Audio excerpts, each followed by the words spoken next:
Hey girls. So it's been a little while since I did a video with like new releases, maybe like a couple months or something backlogged here. So trying to get caught up. Maybe you guys might get a little mad at me. I'm gonna try not to piss you guys off too much, because I feel like a little bit of a meathead that my reviews and taste are just kind of like degenerating into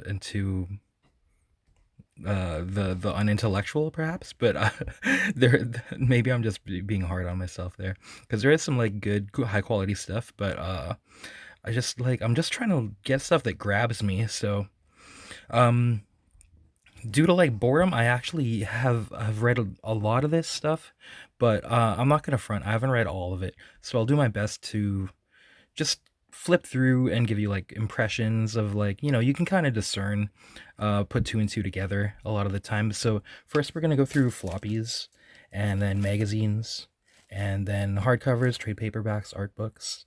And this is from the past couple of months. By no means is this the all of the good or interesting stuff that's come out. This is just the stuff that I got. So maybe some stuff that you've seen on other channels, but maybe not as well. Let's rock. Yeah, and rather than by publisher or anything, just going alphabetically. So kind of in no particular order at all. But from EC, Oni, blood type. Previously, I'd said in Epitaphs from the Abyss that this was one of the more interesting and well done short stories in Epitaphs. And yeah, so going on to its own ongoing series or mini series. The original writer, Corinna Bechko, but a new artist, Andrea Sorrentino. The art on the original was striking. This is a little bit more horror-y, the art, less kind of pop and fun, but still the original was like a horror, but it was kind of juxtaposed with how fun it was. This is getting a little more dark. It kind of reminds me of like if there was a show, if this was a show that was like weekly, half an hour or an hour long, I'd watch it. Just, it's not like great, but it's like that quality, like not not like a masterpiece of like a movie or something, but it would be a fun enough serial to check out like on a weekly basis or on a regular basis. So when last we left our lead character, who's kind of an evil point of view, like she's not really a good person, she had killed people that were left on her lifeboat, and then she was rescued at the very end of that short story on another boat here, and it's a cruise ship. Or no, sorry, not a cruise ship. Originally it was a cruise ship, and now a ship, and she goes through them all. She kind of gets to like kind of bleed or hypnotize like a Renfield all the time. That's kind of her MO, to make like somebody a slave. In this case, she had made the captain a slave, and he due to the fogging of his mind, he was like, yeah, why are all my crew like against you, and then they're disappearing one at a time, but you're the greatest, I love you. And yeah, eventually she winds up at this resort with nobody left, but she makes herself a Renfield there as well. Yeah, pretty fun. I do like this. I will stick with it. Like I said, it's not like amazing, but it's good enough to keep me interested. You see the art here, pretty creative and striking, like layouts, dynamic, non-flat, not just mid shots, not just close-ups, not just far shots. It goes all over the place. Yeah. So blood type is kind of a win. Not like a win, but I'm with it. Like I said, if it was a TV show, I'd watch it. And I don't really like TV shows very much or anything. This is the foil variant by of the A cover. This is the B cover. Okay, you know me. I usually, if everybody's saying, hey, there's a good new superhero series out, I'll be like, yeah, fucking right, buddy. Like, yeah, I'll believe that when I see it, man. Pull the other leg, pal. But Daredevil Cold Day in Hell has me. Honestly, I probably wouldn't have checked. I heard about this from all kinds of other channels, but Shadow Comic Crack again. Him and Rasa were talking about this, and I was like, what? You guys are actually digging on some cape shit? Okay there, but this had me, man. This had me, and it's not just nostalgia berries. I'm skeptical. Always stay wary of that. Of like, is this just trying to emulate things that you liked from the past and get you to be like, hey, I like these ingredients. I liked these ingredients before. Now, if they make a new meal with it, I should like it. Yeah, sure. But no, that's not the only thing that's going on here. You see kind of it's a Lynn Varley-ish kind of a painterly style of coloring as well as maybe the art probably influenced from the Elektra Lives Again era of Frank Miller, like for sure, that kind of line art that maybe he did in like Sin City Family Values as well. Um, is it Steve McNiven or Gary McNiven? I always get it wrong. Yeah, this is like, this totally has me on board to the point where, you know, I picked this up from a back issue bin. It was like the last copy there, and I couldn't put it down. And a lot of the time too, I could give a but I went back looking for the second one even. I was like, man, I want to see what happens next. And then, you know, prepared to be let down, to be like, okay, they blew their load and then they lost their way, or didn't really know what they were doing except to have a good beginning. But no, that's not the case. It ramps up and gets more interesting, more dramatic.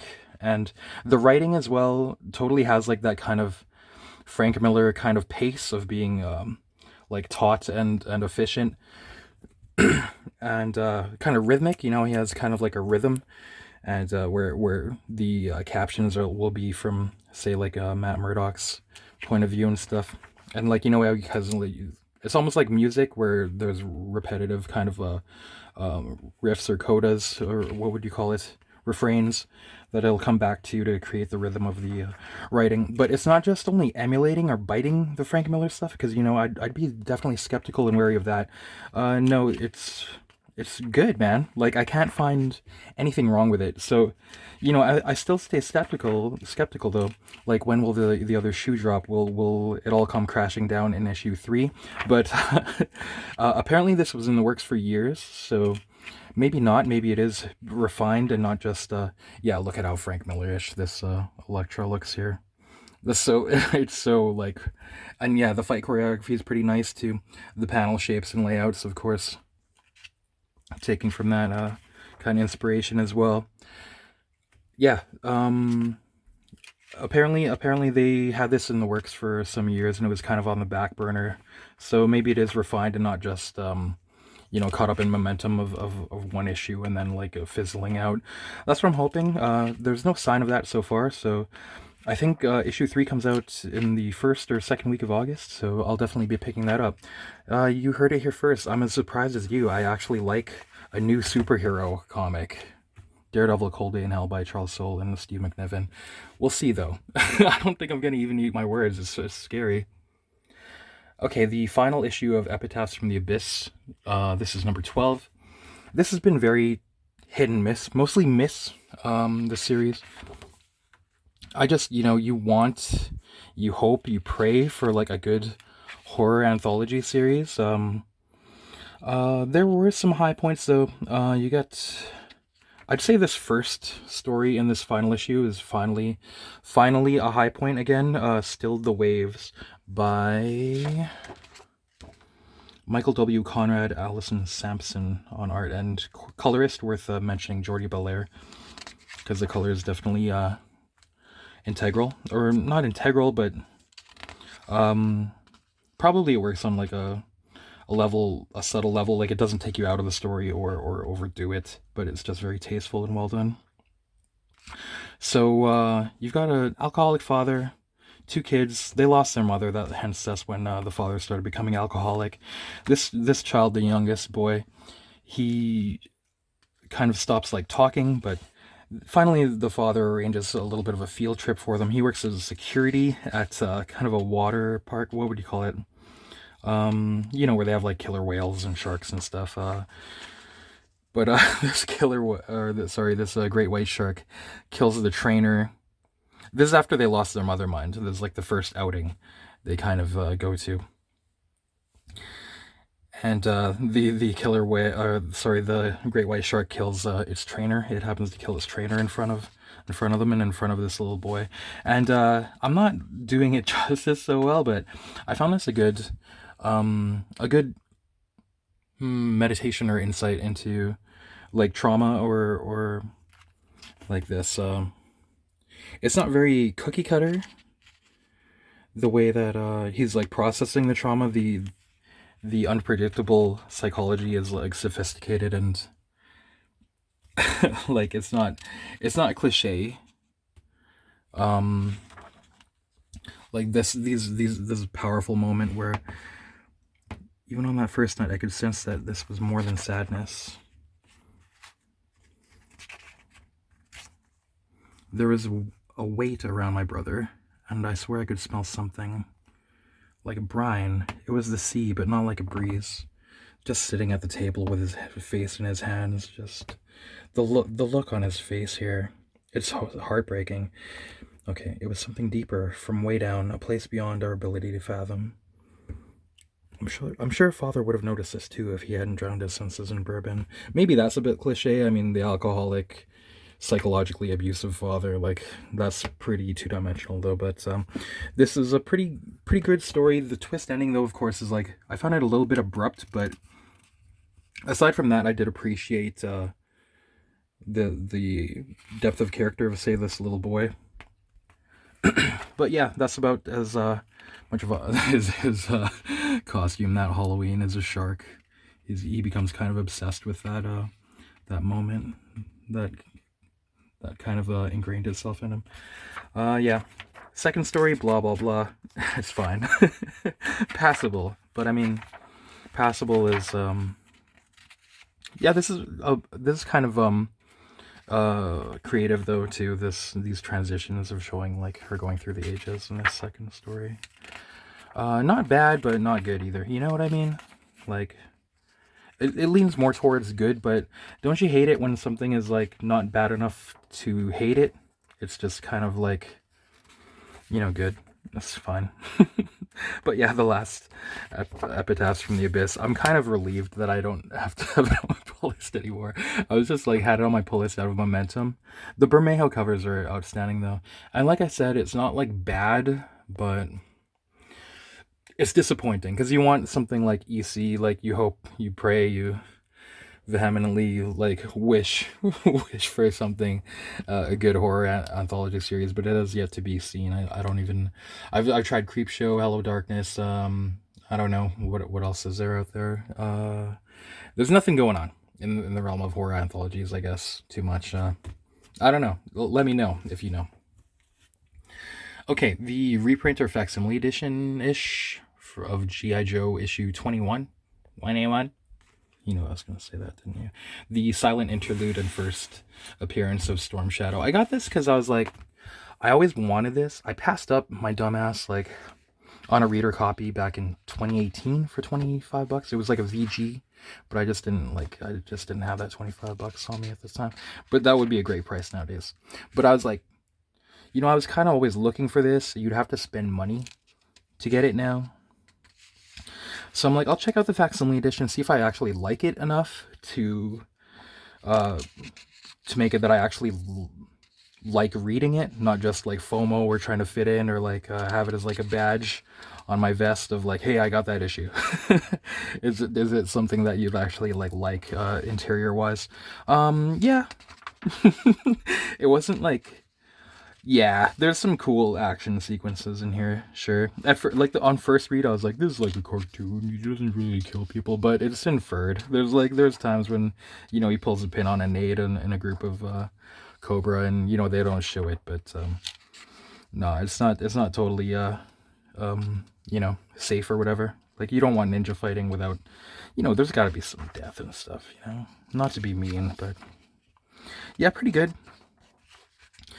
Pretty good. I think I would still go for this if it was like not too expensive. Maybe this wasn't part of my childhood.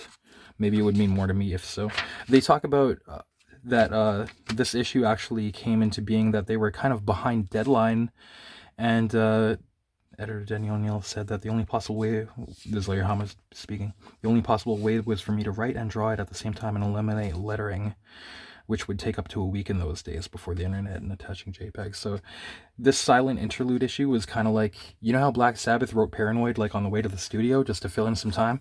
It's kind of like that, like a classic that was just, they just like hurriedly put it all together. So that's kind of legendary as well. I don't know why this is all blurry. Yeah, probably this. Maybe they used a JPEG at like 720p or something. It was blurry too. Okay, this is the alternate cover to that G.I. Joe Silent Interlude reprint. Number 21. Is this Andy Kubert? Okay, the new G.I. Joe series. I'm still on board, man. Fun to read. Joshua Williamson, Tom Reilly, and colors by Jordie Bellaire. Everything about these is just like pure fun action. I see nothing wrong with it. I look forward to it. It's kind of just like a romp. There's nothing like too threatening as in terms of like content of violence and stuff. It is violent though. It's like, you know, you probably wouldn't want little kids reading this unless you know, if I was like 7 to 10 years old, I'd be like, hell yeah, cool. Like, you know, when you see Ninja Turtles actually kill somebody and stuff in those old comics. But not to digress. Number 5, number 6. I'm just catching up with all this. This is a Derek Chew variant, I guess, of number 6. I like these, you know. They're hard to get though. Number 7, new writer Andrea Milana, and still keeping it up. We got, what's his name? Beachhead. There's a lot of kind of ninja like characters in G.I. Joe. I like how they're able to isolate, like have an ongoing storyline, but focus in on like a one character a lot of the time, and you kind of see who that'll be through the covers, thankfully. Yeah, how about that? The era of actually like the covers having to do with the interior. It's a fucking relief, man. It's not just some pin-up that like a comic convention style or whatever. Nothing wrong with that, but I mean, come on, guys. It's so nice to have that back again. Yeah, this is a good action kind of solo ninja type guy story. Beachhead, is that his name? I'm freaking scraping the memory banks, man. I haven't like checked it out or like gone into the G.I. Joe universe since I was kind of a kid a little bit. So they are also doing these new I mean, this is in the past few months, these new silent missions, kind of tributes to the silent interlude, where it'll be maybe a fast-paced story, kind of like taking place. This one is like 1 second per page, and originally I was like, "There's no way, man." But like the first time I read it, I was like, "Bogus! That's so far-fetched." But no, it's just really this really well choreographed fight stories. This one with Jinx here, by Dani and Dan Waters and Brad Simpson. This is actually awesome. This issue.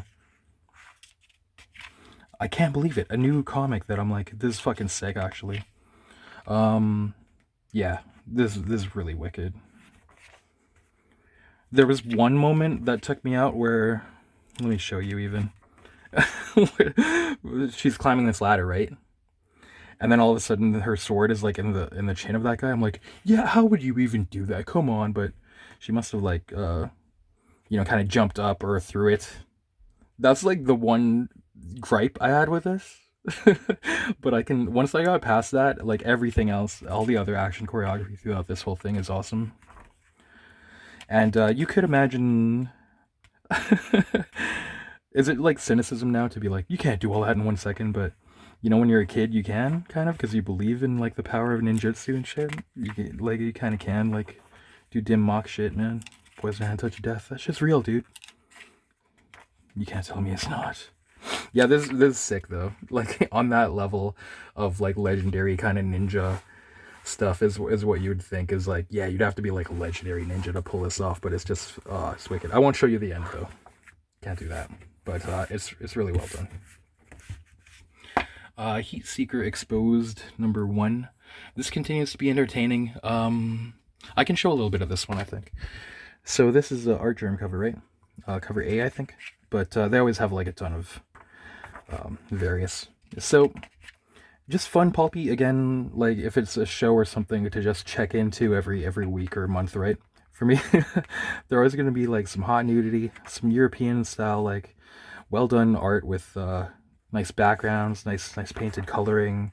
Kind of fun writing. This is a little bit like, it's pretty lighthearted. I always think of it in terms of heist movies like Ronin or The Jackal or something like that, or Day of the Jackal, but a little more lighthearted and like sexy and stuff. And you always get like an action sequence. You always get some nudity. The action sequences are pretty good. You always get some intrigue and like some tricks being pulled on people. Yeah, like I said, nice art. It's like Europeanish kind of style, maybe, or just well done action comics with hot babes. Crime. Okay, I better not show anything further past this, I remember. Yeah, because it has that other stuff. Nudes and lewds. They always find an excuse to, like, yeah, it's part of the story, man. Like, it's just good writing. It has that, so always on board with Gun Honey and Heat Seeker. This is like a different version of that A cover. I like these kind of sketchier, more ones too. The foil, I always, you know, I'm not one for a variance and stuff, but yeah, I do it. Okay, guys, everybody wants to know. Marvel Swimsuit Special. What do you think? Got the Adam Hughes wraparound cover here. All right, I'll tell you exactly what I think. All right, that's kind of a nice cover, but it doesn't really like turn you on or anything, does it? Let's get to the bottom line here. Let's get to brass tacks, man. Let's get real. I find this rather toothless, neutered, and all these words. I didn't read this. Come on, man. I'm not trying to read a fucking swimsuit issue here. Come on, man. Let's get real. What am I gonna read this? What am I doing, homework, dude? Yeah, it's kind of like nice and cute, but you're gonna see here, there's nothing very like, it's not gonna like turn you on, like whether you're a boy or a girl or anything in between or outside of that. I think they might have done that on purpose. Like, there's nothing very interesting about the art. Yeah, like, come on, man. Take it from me. I'm a smut aholic. Say this, right? Like, there's barely on her ass. The tan lines would be like kind of hot. Like, it's kind of suggestive of like getting to see privacy, like a private area. And that, or like this, you know, it's pulling her bathing suit off, but it's not really showing anything, is it? You know what I'm saying? And then here, there's no thong type of thing. This is like the closest thing you're gonna get to suggestiveness. And this is the only kind of interesting piece where it's kind of interesting that it's like a gross out. You know, it's still well done, that. But I mean, it reminds me of that Simpsons episode where, you know, there's a barbecue Homer's throwing, and then Lisa wants to say or serve people gazpacho, but you want barbecue. If you were at a barbecue and there was no meat, you'd say, "Hey Goober, where's the meat? Hey Goober, where's the cleavage?" There's no cleavage on the ass. So let's keep going. There's no cleavage. There's no front cleavage or boobs. Okay, that's the closest you're gonna get there. This is actually kind of a nice piece. This one, this Cloak and Dagger, but it's not fap-toable, is it? It's kind of nice, but it's just mainly cute. They make the dudes look kind of good though. This is kind of interesting. This She-Hulk piece is nice, but this is actually a reprint of a variant cover. Okay, this is like the hottest part here. These two dudes, like, imagine if you were in a back alley, like, they could really beat you up and make you do whatever they want. You'd just be all beat up and on your knees. But yeah, not a lot going on here. Okay, let's get if I was to get real gross, it'd be like, you know, when you're a kid, if you're kind of like Gen X or millennial or cusp, you might remember the times when like there was no internet, so magazines or like even like fashion mags or ads or like, you know, Sports Illustrated swimsuit issue would be like the stuff that would be like, whoa, that's hot. And then the Marvel swimsuit issues or even like those early Image ones would be hot, like same with that. And this is nothing like that. You're not going to be Even if you were stranded in the 90s with no internet, you wouldn't be able to use this. I'm not gonna get crude here, but you know, I like having sleazy, lowbrow humor on this channel. But yeah, come on, man. Hey, Goober, where's the cleavage? Toothless. To use really spot on language, kind of neutered. Like it's very. You may as well be like asexualized. So they got me, man. You know, when I heard this was coming out, probably like a lot of people, I was like, maybe we could get a point on our side.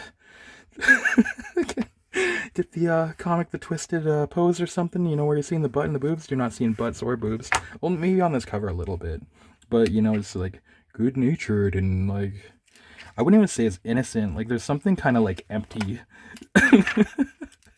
about it.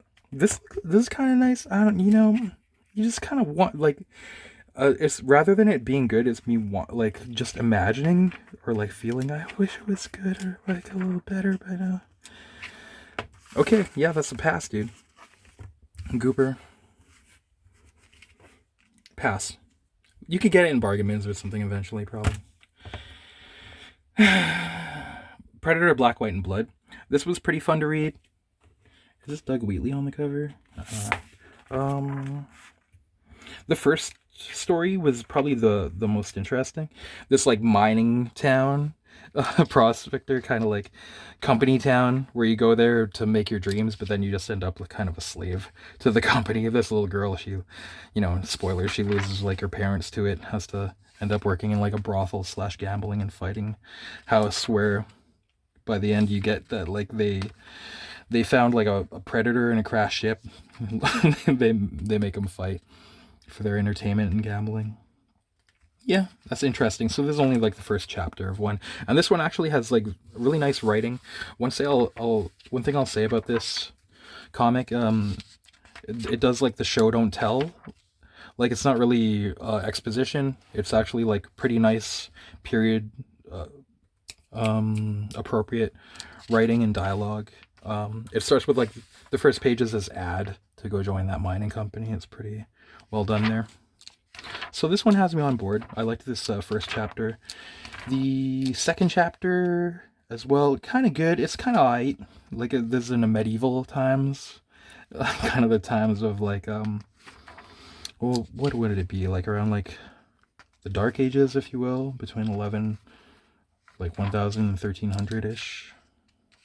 Yeah, this is kind of good, but the twist, I was like, without spoiling it. This, the last, yeah, they had to do it. The last story is like making fun of right-wing people who collect guns. They're all cowards. They don't know, this is the story, moral of the story. They wouldn't know what to do. They all have no tactics and no honor. That's very reiterated, written from the Predator's point of view. They're not real warriors. And I mean, like, regardless of where you feel, like, I don't give a fuck about, like, your political takes, like, hammering me in the face, man. Like, whether you agree or disagree, like, fuck, I'm not trying to read a fucking propaganda pamphlet in my Predator comic, you fucking losers, fuck you. Get the fuck out of my face with that shit. So, Sarah Gailey, you gaily failed. And, Bloodwood, Part 1, the winner. Winston Future, so-so. So, yeah, winner, loser, mid-ground. In Predator, Black, White, and Blood. If you're kind of rich, spend money on it, I guess, if you want to buy one. I need a Predator fix, but this will probably be in the bargain bin too. But the thing is, right, like, the reason I have to buy this is I have to order it because there's no shelf. There's no shelf books, like, unless you order it, or unless they're, like, the big ones, like, you know, Batman and Spider-Man and shit, so...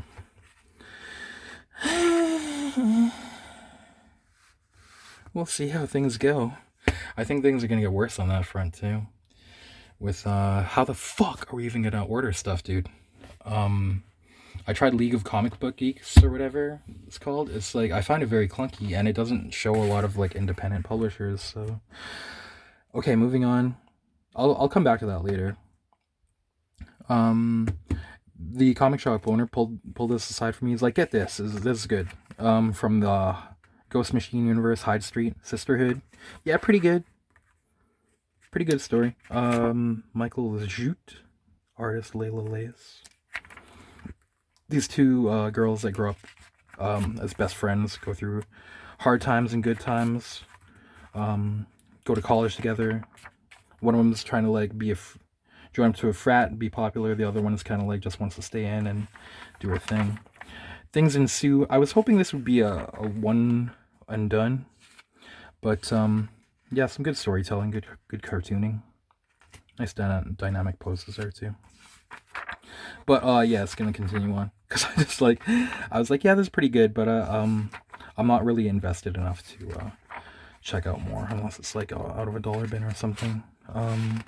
Perfectly fine though. I know a lot of people are saying like this is one of the highlights of like the month or whatever, but I'm very strict. I'm very, you know me, I'm a hard ass. Not that I'm trying to be cool, but you know, I'd say more like a lot of that stuff is like dollar bin in the future stuff to me. Like it's not like must reads when it comes out, because I'm cheap. I'd rather buy good old stuff with the big dollars, you know. Okay, Solomon Kane, Patrick Zircher. This continues to be fun, kind of period appropriate as well. I've read some Solomon Kane, Robert E. Howard, Conan, stuff like that. This rings true. The writing is very good, and like good characterization, dialogue, and like the monsters. Oh yeah, like I said, the characters. It doesn't quite go like there's a bit of a swerve where you think these bad guys are just like textbook bad guys, but they have to like kind of ally with them a little bit, and they have like, even though they're villainous, they have like depth of character, which is good if because that's kind of like something that you would see in older writing maybe. Like it's not older writing is a little less dumb. maybe in putting it saying dumb is like not the right way, but in modern times you always have like people in the team that kind of that you know, Night of the Living Dead thing where one guy's always going to be contrary and sabotage everything from within and stuff like that. But I'd say kind of in classical, almost like even black and white movies or movies from like 40s and earlier, the team would have more the depth of character maybe, even though they're working against each other in some ways. It's not just you know, people aren't just like two-dimensional, thankfully, in this. Yeah, and the art is like pretty stunning. Let's show a little bit more. I'm on board still. This, I don't know if this character would ever catch on in modern times. It's kind of just like missing something, you know? Even though I do like him. He almost reminds me, I'd put it like almost like he's like Wesley from Princess Bride-ish kind of thing, where he's just like a moral, pure kind of character. But Wesley would be like more sardonic and stuff. Solomon Kane is just very earnest, very like forthcoming with how he feels and what he thinks. He's not really a wise ass. You know, he can be a little bit, but yeah, and there's always you know, he's accomplished or skilled at doing both nature and architecture and like boats and old buildings and stuff, or monsters, costumes, like everything. Zircher is his skills, man, skills to pay the bills. I think there's one more issue of this, so I'll be checking that out. But it's not like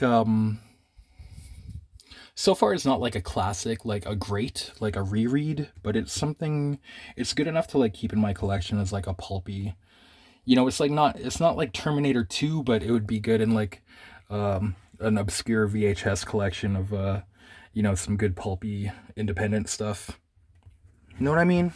In terms of if it was like 80s movies, sci-fi action and stuff. Okay, Shalvey, Dynamite, Terminator, this is number 6. Yeah, just catching up. These are sick, man. These are super fun, dude. Yeah, I do like these. Number 6, the Alex Ross variant. Number 7, Terminators in World War II, concentration camp type shit. Yeah, he's always coming up with like weird, crazy settings to put them in and doing some creative stuff with it. Fun stuff. You never know what's going to happen in these too. Yeah, I've shit on Dynamite before for like having disappointing writing and art in the interiors, but Terminator serves it up. Serves it well. Number 8. I don't know when this series is gonna end, but I need to keep on board. Need to be able to keep ordering these too, man. Number 8, they finally like all the stories were like kind of standalone stories, but they kind of tie it together here. And number 8 saying like, you know, they go over like past missions that we've seen in past issues and kind of like talk about it, that there's an overlying, you know, it's from Skynet's point of view too. Mission success, target terminated, and or whatever. Secondary mission failed, stuff like that. And yeah, so it's kind of like, you know, the plot thickens, which I can appreciate. Not that it was thin at all, but them being standalone issues, you know, it's cool that they come together. We'll see how that goes. Wolverine and Kitty Pryde. Claremont and who is this other dude? You know, sorry, I'm gonna butcher this pronunciation. Damien Custiero. Yeah, if you've read the original Kitty Pryde and Wolverine, I'm glad to say this kind of like feels the same vibe, man. It feels just like totally that 80s. Again, I don't want to fall victim to nostalgia berries, but it's totally it's just like nice, like Wolverine and Kitty Pryde together again in that same kind of vibe. And you know, the same level of innocence and action and darkness that you'd expect that was like present in that old Kitty Pryde and Wolverine. And yeah, lots of action, lots of stuff going on. I'm totally on board. Fun. Fun stuff to read, man. They got me. So I'm looking for issue 2. I went back to the store. I was looking, I can't find... Oh wait, I do have issue 2. Yeah, I've read this. This too. This, yeah, still fun. Still fun. And it's not Alan Davis. Was it Alan Davis on the old one? Sorry, man. I might be getting that wrong, but it is that kind of like... I'm glad they didn't go for like a modern style. Well, maybe I am. It seems like this style fits with the writing like perfectly well. Usually I wouldn't even be attracted to this style of art, honestly, but it's just like a totally just comic book style, I guess. I don't know how else to put it. It totally works for me for this comic series. I'm looking for number 3 then to get caught up. Okay, this one I didn't read. Okay, we're doing pretty good here then. Read most of them. Uncanny X-Men Prelude to a Future Past. Honestly, okay, so this reprints Days of Future Past, and then it has like a prelude. But yeah, it's so weird how dark and modern this style is. It looks cool though, this style of art, but it's a little bit daunting. I'm not even that familiar with this era of X-Men, honestly. Like the 80s and 90s more so for me. I've never really gone back to that like John Byrne and who's the other dude? Like even like Paul Smith and Dave Cockrum and stuff. Well, yeah, Paul Smith a bit, but so I'm like, am I gonna be lost trying to read this stuff? I have yet to go back to that stuff just because I kind of like reading the floppies. I haven't really tackled trade paperbacks. Yeah, so sorry that I don't have input on this. Let me know if you can, like spoiler free, what you thought, if you liked it. I'd totally be cool with hearing that. Okay, guys, time to move on to books and stuff. Hardcovers, trade paperbacks, and art books. Alright, guys, I'm late to the party talking about this one. The reboot, or continuation, if it was Legacy number 321 of Heavy Metal magazine. You know, classic magazine. The reason why I would get this kind of is just to pledge my allegiance. Just to give money to the church, I guess, you know? I have to. The cover price, $14.99. A bit fucking steep, but it is thick as hell. You got like 1 million people in this. TLDR though, it's fine. It's fine. It's not like the, you know, some of those eras, even 90s and 2000s eras would have stuff that would kind of blow my mind. But this is, I don't want to say paint by the numbers, but maybe they're playing it safe a little bit. The Enki Bilal story is probably the most intriguing or the most enthralling. This will be part of a multi-chapter story. I've read less than half of the stories in here because you got a bajillion people in here, man. 2, 4, 6, 8, 10, 12, 13, you got like over 20 fucking contributors or stories or pieces, sections in here. It's a bit much. You used to have just a handful, right? So you're kind of just getting like snippets. Again, thank you below. Kind of the most intriguing. Haven't read this one. The art looks kind of good though. Probably Mobius inspired. I'll keep it moving. Sakura and Ortiz. I guess I've never got into these guys. Didn't dig this one. Section on Greg Hildebrandt. That's cool, man. Some nice stuff in here. And you can tell I'm keeping it moving, man. I'm not gonna talk over my my intelligence level, maybe. A little bit pretentious. Evil Sex Bitch. Kind of a nice style of art, almost graffiti-ish. This looks pretty nice there. Her lips look cool there. Some nice character like posing and stuff here. You know, you can't have a chick being sexual with that. She's gonna kill you too. Maybe a little bit lefty. A new Tarna chapter. Nice bush. Better not show that though. I did read this story. Again, this is like a couple months ago that I read a bunch of these, but I forget this. I don't remember what happens. A little bit of a reboot. Talking about Dan, that's cool. Keep moving. Just talking about what I know. This kind of like has a Drie style art and maybe a Bodhi influence too. I haven't read this one though, but there's even a David Quinn and Vigil story in here, but I kind of just, I guess I gravitated to the stuff that has like TNA. the Linsner though, this story is pretty fun. This Tarna and like the art on it too. I like how, say, you always hear me shitting on like 90s colorists, like say like even in like Image Comics, I want to say like something like Youngblood for example, or Chaos Comics a lot. They'd be like, okay, color her hair shades of white, color her skin shades of skin color, the black on her costume shades of black and gray, the pink and red like pink and red. Like it wouldn't matter the environment or the lighting or time of day or anything. But see on this, you know, you add interest like highlights and shadows. There's kind of a blue that like overall I think that's pulling this all together, and it's just stuff like that. Like stuff like that is like, you know, superior to that, all that inferior stuff is nice too. Oh yeah, not like that Marvel swimsuit disappointment. Oh yeah, he serves it up, man. You know, he not scared to give us some fan service. I was looking forward to this Genevsky story. I guess this is a new intellectual property launching. I don't even remember what happened in this. A Jim Rugg story here. There's a big emphasis on like UFOs. I guess because that was kind of happening in the news as this was coming out, right? Big UFO waves and stuff, but I just don't even care.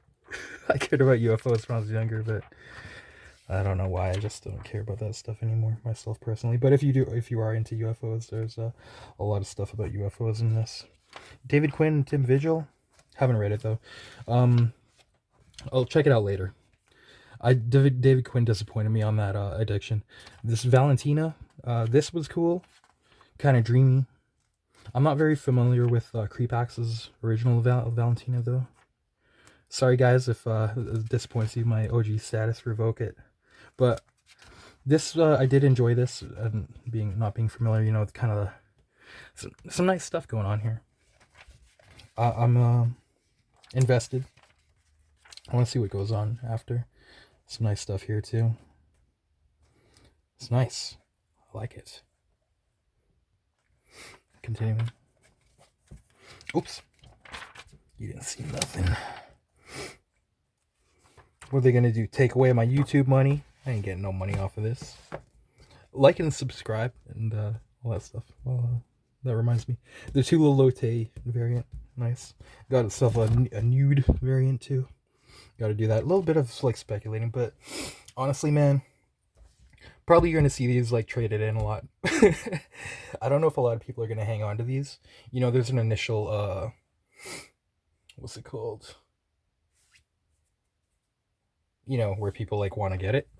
But I think probably the buyership's gonna fall off issue 2 and 3 and stuff like that. I'll stick with it though, just because I gotta pay tribute to the Church of Heavy Metal. I heard they kind of like effed over people on the Kickstarter. Rally Zero, if you're talking about it, your gripes are valid, and the Metal Hurlon. I wish I could like get my hands on that stuff, but I'll still check this out. They still got some OG stuff and some good stuff going on here. There wasn't really anything that like pissed me off in this, of like, you know, like little digs, little stupid like political commentary. Like you know, I've said it a million times. It's not that, even if it was political injection that I agreed with, I still wouldn't want it. It like demeans like storytelling, or it like puts it in a time and place of like trendiness, or like trend of thought, rather than trying to get to deeper or more profound or more insightful levels of storytelling, or nature, or human insight, or whatever. Okay, moving on. The Art of Brian Bolland. Sorry guys, I'm a bit of an asshole and I haven't read this, but maybe you'll empathize with me when you see the amount of words in here. It's one of those things when you're ordering stuff, you don't really get to see inside new releases and stuff, right? So I was hoping this would have more emphasis on art, but there is a lot of art in here that I haven't seen before. How much was this firstly? 50 quid US, minus a little bit discount, you know, from your comic shop or whatever, if they do that. But yeah, this is like, I kind of get like one big boy book every now and then, one kind of grayish kind of thing. Slow month too, no comic cons and stuff, so a lot of like biographical information. This looks very in depth. But you know, you'll kind of just flip through it with me looking at art, and it looks like it's going chronologically, showing a lot of early stuff, a lot of stuff I've never seen before. Initially I was kind of like disappointed. I'm like, I don't want all these words, but on closer look, there's a lot in here in terms of art as well. We're just gonna flip through together real fast, guys. Just randomly. I didn't Power Man. I didn't bookmark this or do like a thorough thing, because I mean it would just be the same as right now, just randomly kind of looking at stuff. 2080, 1977. It's nice to see him doing some lewds. Oh, some horror. It looks like it's reproduced, and even though it's shrunken down, you could probably still read this. You might need a magnifying glass for this, though. This is a thick book, too. What are we about? Only like a third of the way through, and there's 75 pages down. I think less than a third, maybe even only a quarter, but I do really like this guy's line work, especially. I think in terms of like the best though, so far the best Brian Bolland book I have that other Judge Dredd, like Artisan Edition or whatever, but the best Bolland book I have is probably a collection of covers. It's like a big book too, in terms of like dimension, like the height and width. All like comic covers that he did, and it's for DC. I guess I don't know if he's ever really done anything for Marvel. But it has stuff for like even Vertigo and stuff. Man, this Camelot 3000 art looks so good. I really think the colors are like so oversaturated in that back then, though. It really turns me off. It made it hard for me to get into it all. I read most of it, but I like kind of gave up. Bad. Morgaze? Is that her name? Morgan Le Fay, rather. Fuck. She's deadly. Stay deadly, eh? Misjudged Death. Really want to ink like that. There's something so nice about his inking, man.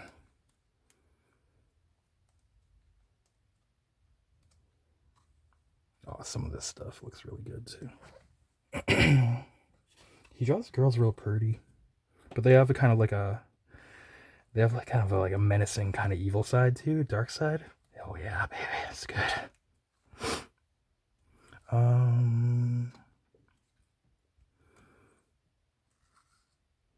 Howard the Duck.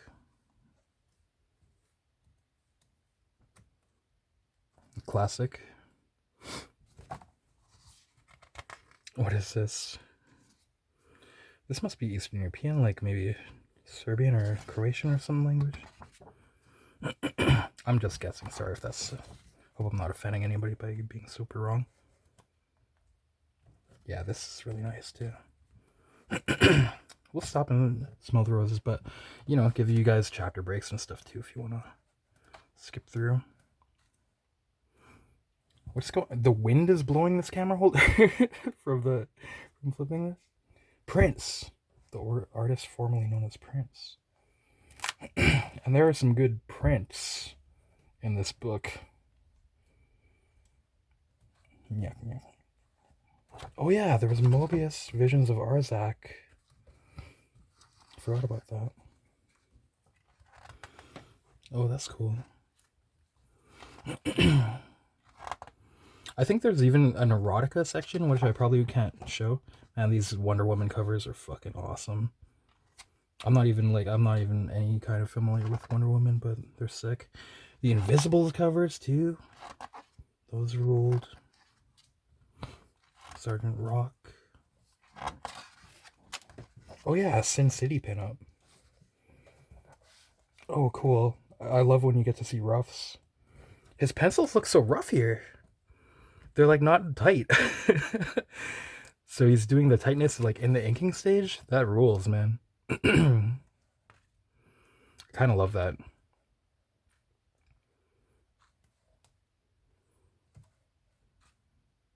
Spirit. Predator versus Judge Dredd.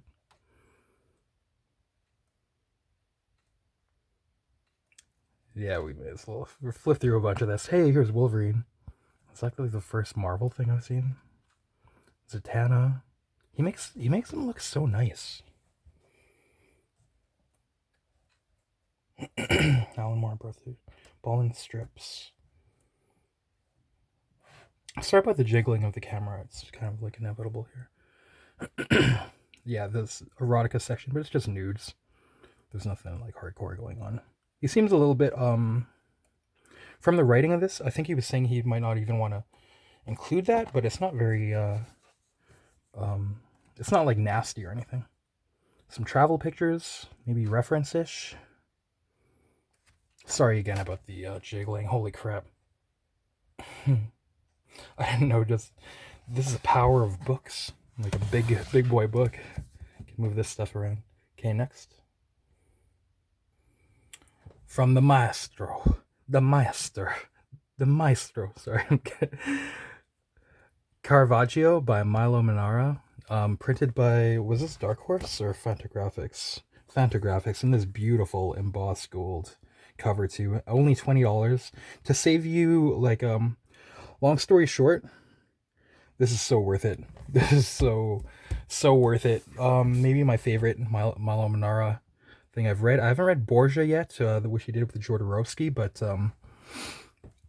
this is unbelievable. If you're a fan of Manara or classical art, Renaissance art, Roman history, or Renaissance history, this is unbelievable. This is unbelievable, man. And I was kind of scared that it would just be an excuse to put Caravaggio in like erotic situations. Look at this line work and coloring. But no, this is actually a biographical piece on the Renaissance. Very like passionate. That doesn't, it sounds like it's gonna be all love, but this dude just is getting into fights all the time. Renaissance artist. You know, he's famous for, what's the fucking word, man?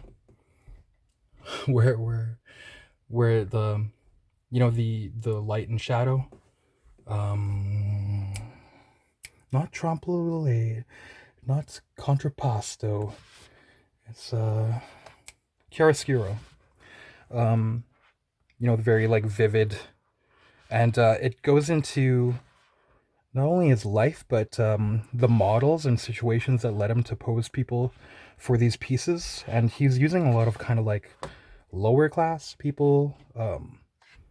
Like, say this one of his friends is like a prostitute, and he becomes enemies with her pimp. That, of course, leads eventually to him killing the pimp in a duel and being banished from Rome. And then using kind of his art skills later on to try and like earn good graces with the church again, to not be banished anymore. But yeah, he's just like, when I say passionate guy, he's like, this almost is like a hero book, or like fantasy, or Conan, or like a western, where he's just a decisive man of action. And he'll just be like, what the fuck did you say? I'll kill you. And but also be like, that's beautiful, I have to paint that right now. That kind of stuff he's awesome in this, man. And it's really action packed, really it really moves along. It seems that it is very it seems like it would be like true to a biographical work. I'm not very familiar. Like, I kind of fake it, my art history knowledge, from like Simon Schama's Power of Art series. If you've not seen that, that's some good shit. Especially Bernini and Andy Serkis as Vincent Van Gogh there. Like, Andy Serkis, the guy who played Gollum and fucking like Caesar in the old Planet of the Apes movies and stuff. But yeah, the Caravaggio episode and the Bernini and the Vincent Van Gogh are like fucking unreal, man. Sorry again about the wind. What else did I want to say? Yeah, there's a lot of very moving moments and like very good characterization. And we all know Manara for doing erotica, but what he's able to do, like, he's at like the height of his power. This is my favorite thing he's ever done. Like, his ability to not just move your loins as we've seen in the past, he'll move your fucking soul in this, man. This is unbelievable. So this is like a very high recommend. It's just a 2-part story. Originally, I think Humanoids printed this first one in a hardcover. I do have that, but this is really nice. This is so nice, man. And like I said, it's just $20. This is like, if you're into this kind of thing, you're getting a great deal. This is unreal, man. The art in here is like outstanding too. And you're just gonna like root for him, man. This guy fucking rules. Doesn't take any shit. He's a legit dude. He's he's down us. He's down for the cause. He's a hard motherfucker, man. Caravaggio. And yeah, you go into these Manara, just talking about art pieces, kind of going chronologically. It's great. It gives me a new appreciation for these two. Yeah, so the church is like, you gotta cover her tits up. So in the version we have now, her tits are covered up. That was number 1. Can we show a little bit of part 2? Just get them both. Get them all you can. I think this is going to be something that, if it's slept on, I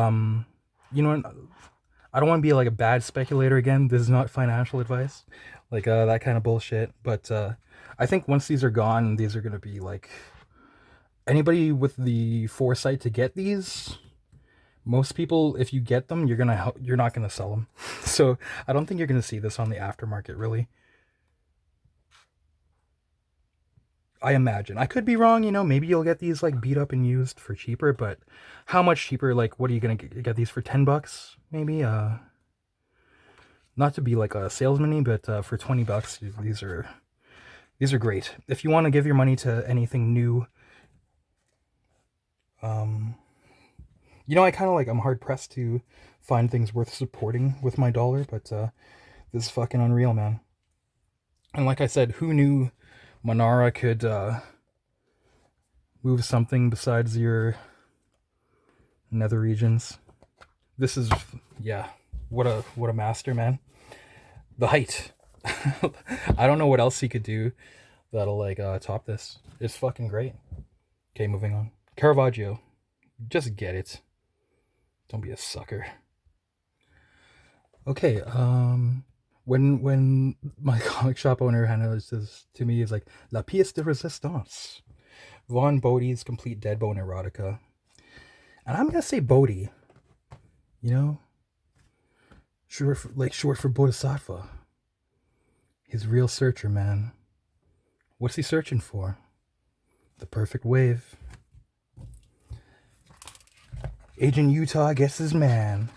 So I thought this would be erotica, but it's just a collection of Bodhi's art and graffiti and like all kinds of stuff that you've seen in like Cheech Wizard and maybe Junk Waffle. I'm not sure. I know I've seen some of this stuff in Cheech Wizard though. It's like black and white. Okay, there we go. There's color too. I haven't read this. This is one of those things. I'm not that familiar with this dude, man. I'm not gonna front. This was always something that I saw his art when I was like kind of like thinking about like graffiti and stuff when I was like a teenager and like into that stuff, the fan for sure. And I was like, man, that looks great. I'd love to get my hands on it, but I never got my hands on any Bodhi stuff. I know you want me so bad, it's like acid in your mouth, but not today. But like I never got any of his stuff until like my adulthood, and I just haven't got like read it. Because when I was 15, I was like, oh man, I want to read that so bad. But now whenever I read it, I'm like, yeah, it's very like whimsical and maybe like more childish, maybe not my kind of thing, but I still appreciate it. But man, when I was a kid, I was like, oh, I want to look at that so bad. What changed though? Just me, and I'm not saying I got better. It's just, you know, like your taste buds change and stuff. But you know, again, you got to get a big boy book. This is probably, I'll finally like get. I have a lot of Bodhi stuff actually, but I haven't read it. But sorry, I'm not really talking about the book, but I'll get a chance to. And again, probably this will. When has everything been like collected into a volume this comprehensive? I'm not sure. So it's probably a safe bet that it'll not depreciate in value if I find that I don't turn out to be into it. Looks good though. But I would have been, if I got this when I was 15 years old, I would have been so excited. I probably would like carry this with me everywhere and stuff at that point and check it out. But I don't know. I'm just like not into underground stuff as much anymore. I'm a fucking asshole, sellout, yuppie bastard, scum. I don't know what happened, man. It's a real searcher, man. Looks pretty nice though. Okay, moving on to something I can know about. Taschen, masterpieces of fantasy art. These Taschen books always look like a nice quality and a nice price when I'm looking through the catalogs. You gotta like that Mobius painted Arzak back cover as well there. But I'm always like disappointed. I'm like, shit, I didn't realize it would be so small. I haven't looked at this yet, but let's look at it together. Let's open this up. I better pause actually. Yeah, let's go through this together. It has this weird kind of like folding thing. All Taschen books are very nice, but I thought, for some reason, I thought it would be huge. Like in terms of length and width. It's almost like Munkobon. It's bigger than a manga size, but Julie Bell, Frazetta. Who's this? That looks pretty nice.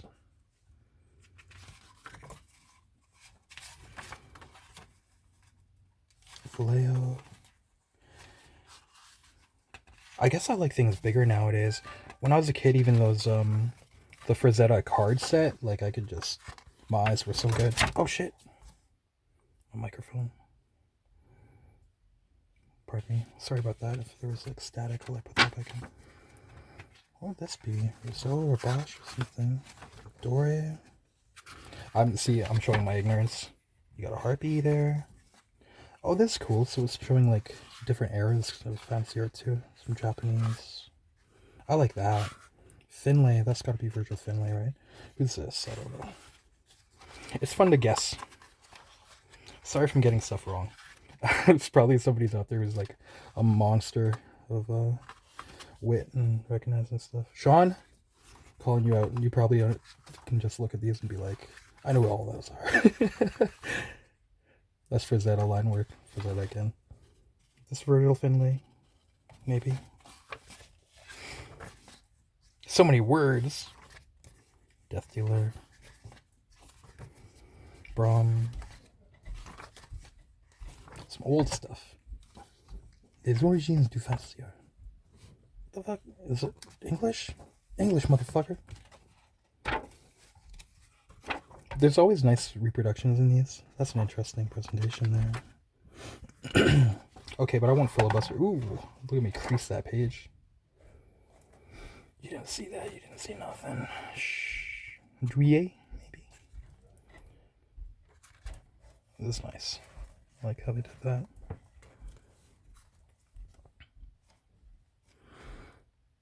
Giger? Or Geiger?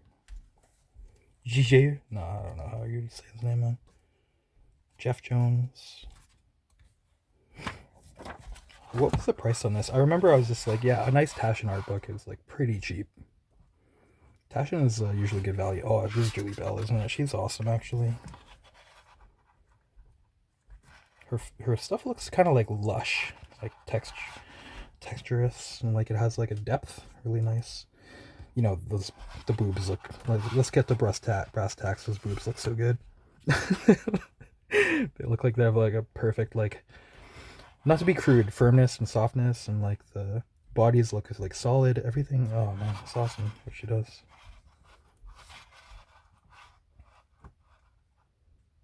How you do that? I need to try and get good. I feel like I'm running out of time, man. Okay, but anyways, this was the penultimate book. Maybe one more thing. Last out of the new release pickups of this past month or two. Rook Exodus trade paperback. You know, I really love this series, the floppies, but I feel a bit redundant having this. I think I might put this in the for sale bin and then just go for the, there's a hardcover deluxe edition coming out, which is going to be much bigger, and I'm guessing it'll have extra stuff in it. I did love this series, so maybe it's worth keeping this just for having a trade paperback, but I'm like disappointed that there's no extra stuff. It has like extra covers though, variant covers in the back, but nothing beyond that. This stuff was like interior, almost like kind of character cards that were in the floppies. Yeah, I wish I had more extra stuff, so maybe the deluxe edition, if you're a fan of this, would be like the way to go. This is only what? Okay, 15 US. I think the deluxe is it like 30 or 40? So that's something to just consider as well, how much you like it. But I think I'd be better off getting the deluxe if it has a bunch of extra stuff. Maybe that's something I should check into. This art is like perfect action sci-fi comic art, man. There's like, when I think of like comic-y kind of art, you know, if it was like David Finch or Jim Lee or something like that, this is like perfect to me. This is Jason Fabok. This fucking, oh man, he's unreal. I can't wait for this to continue again, and like volume 2 is supposed to start happening this year. Okay, that'll do it for this video, guys. Thanks for watching. Let me know what you think. Let me know if there's other new releases that I should be checking into, new series. Not to shit talk, I mean, I'm not into Beneath the Trees. I know everybody says that one, but let me know if there's other stuff out there. I know everybody's saying like Absolute Universe, Ultimate Spider-Man. I'm cynical still, or skeptical, and I feel like I'll check those out in the bargain bins probably. I'm not really like huge into superhero stuff, maybe, when it comes to like paying top dollar, you know? I'd rather order like the Brian Ballin artwork or something like that, you know? Unless something's awesome, like, yeah, there's only a few series that I kind of take chances on, I guess, but by all means, let me know if there's, let me know what I'm missing out there, guys, because for sure I don't know everything. Thanks for watching, thanks for sharing your knowledge with me as well, sharing your time. Alright guys, like and subscribe and all that junk, all that fat junk. Alright, peace. Cheers.